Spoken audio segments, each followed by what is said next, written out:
While most of us often groan a collective sigh of disappointment with every new SpongeBob meme, there's no denying that the yellow sponge has left its mark on our culture for better and worse. Luckily, its video game iteration, SpongeBob SquarePants The Cosmic Shake, creates an experience that will often leave us smiling at the crazy antics and references. A 3D platformer may not be the game that one envisions when they think of SpongeBob, but the Cosmic Shake does a more than serviceable job leading us through the cosmic world that our Sponge and Star Buddies have created. Tasked with returning things back to normal, we'll navigate 7 worlds meeting familiar friends, locales, and situations that harken back to the show.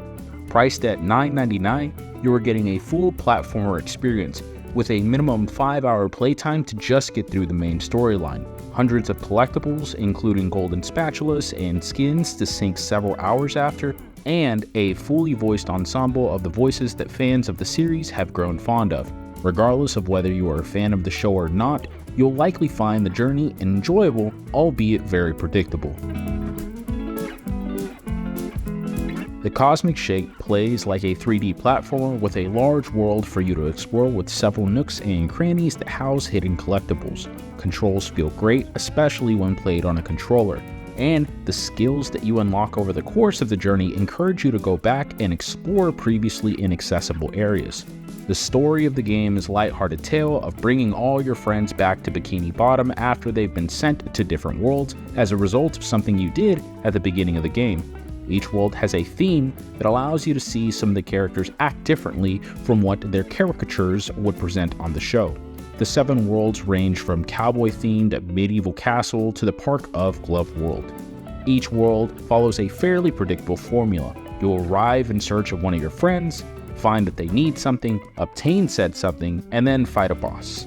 There are slime enemies mixed in that more often than not can be skipped entirely. There are also some on-rail moments that mixed up the monotony of walking around quite a bit. I think that the game hits some great high notes. For starters, having the original voice cast play their actual characters makes the game infinitely more enjoyable than just text bubbles that you'll typically find on mobile. This adds to the enjoyment of the story even if you're not a huge SpongeBob fan. I really like the process of unlocking new abilities and thinking back to the places that they could have been used in the previous worlds that I visited. Another thing was that the game was very generous with save points and health. I don't think there were many places where I felt like I needed to make significant backtracking as a result of a death. Given that it's a port, I think that it should be noted that it does a good job transitioning the mechanics and the experience to mobile. Unfortunately, there are some parts of the game that hurt the experience, which you should know about. For starters, the loading screen animation had some absolutely terrible frame rate drops. I know that they're loading screens, but it made me very concerned about the gameplay on first impression. Luckily, in terms of the game's frames, they were pretty stable during the entire runtime.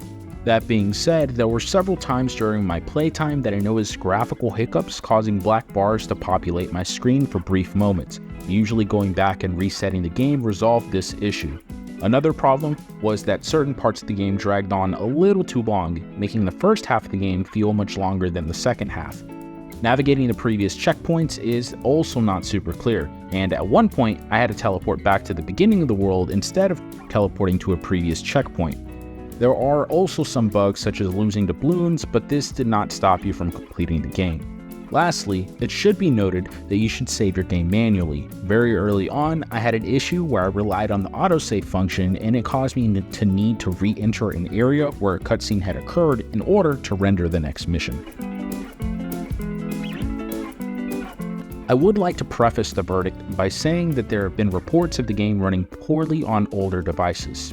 However, if you're able to get the game to run fine, as I did, I would say that SpongeBob SquarePants The Cosmic Shake was a fun ride over its 5-hour runtime. Even the minor hiccups in gameplay and graphics did not detract from the world building that the iconic franchise was working to create. As a premium title at $9.99, the price point may come off as too steep, but rest assured that you're getting a faithful port of a pretty fun game. It is not too difficult, and it may be targeted towards a younger demographic, but as an entry into the world of 3D platforming, there are not many premium mobile titles that do it just as well.